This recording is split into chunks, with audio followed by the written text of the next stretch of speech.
Hello writer, and welcome back to my life. It's Writer Wednesday, the day I give you my tips and advice on the art and the business of writing and tell you how I do what I do as an indie author. Today we're going to talk about an interesting topic. Well, they're all somewhat interesting, I hope. Otherwise, why do I make these videos? Boy, it's early in the video for an existential crisis. Anyway, the topic today is research tips for a made-up world. There's a lot of things we as writers have to research. Yes, every book I've written has had at least some research. Even my literary novel Rebel Yell, which is set in modern-day Los Angeles about an indie rock band. The Rebel Yell days. Remember those days? If you do, you're one of less than 100 people. But research gets a lot more tricky when your world isn't real, because how can you research things that don't actually exist? I mean, it's one thing when I research horses, which I spend an inordinate amount of time on, because every time I publish a book of Underrealm, there's a small contingent of readers, led by fellow Underrealm author Brenna Gawain, who send emails along the lines of, "Just read the book, loved it, great story, good job. However, Garrett, horses just don't work like that." I'm getting better, honestly, I am, but this actually leads us into the first answer to this question, because even the most fantastic worlds are going to have some relation to our own. Whether it's historical-esque fantasy, like my books, or far-flung futuristic science fiction, you're going to be drawing on some real-world elements. And even getting into the fantastical or science-fictional elements, starting with modern-day analogs for whatever bit of world-building you're working on is a great way to begin. To realistically write a wizard casting a fireball, you've got to have some understanding of thermodynamics and how fire actually works and what a wizard can do with it while still obeying the laws of physics, even if physics has nothing to do with where the magical flame comes from. And futuristic sci-fi often builds itself upon a premise drawn from something going on in the world today, and the more you research current events, the better and more realistically you can extrapolate and build interesting narratives around future events. Now, as I said, this is a good place to start. You've got some real-world facts to draw from, you can read about them. In many cases, as with horses, you could go out and see them in the real world. However, there's another sort of research that I believe is crucial to building a good made-up world that stands out in whatever genre you happen to be writing in. And that is to research what has already been created before. Let's take a perfect example, magic systems. If you're writing fantasy like I am, it's very likely you're going to have some sort of system of magic. And if you're not careful, you can easily end up miming or mimicking a fantasy system that's already been created by someone else, and maybe even be accused of copying them. As a good diligent writer, you're already reading a lot of books in your genre, aren't you?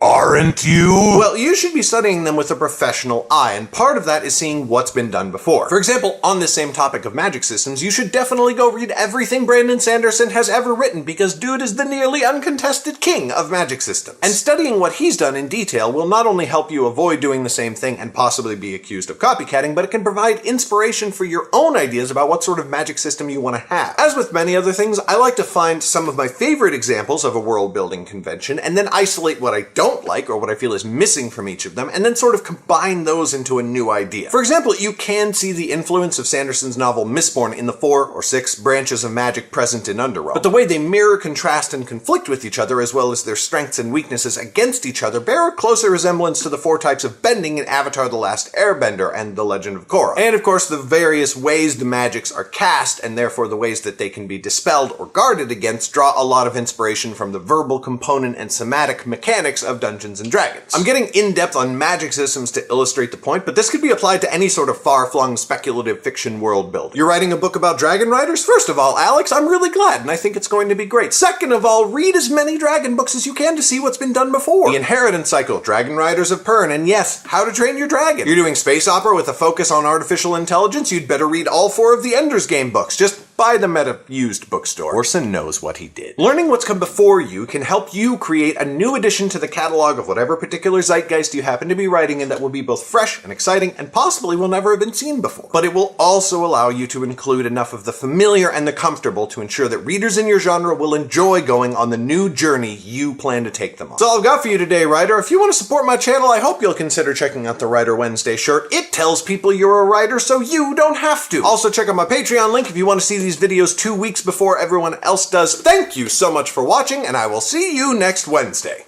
Bye!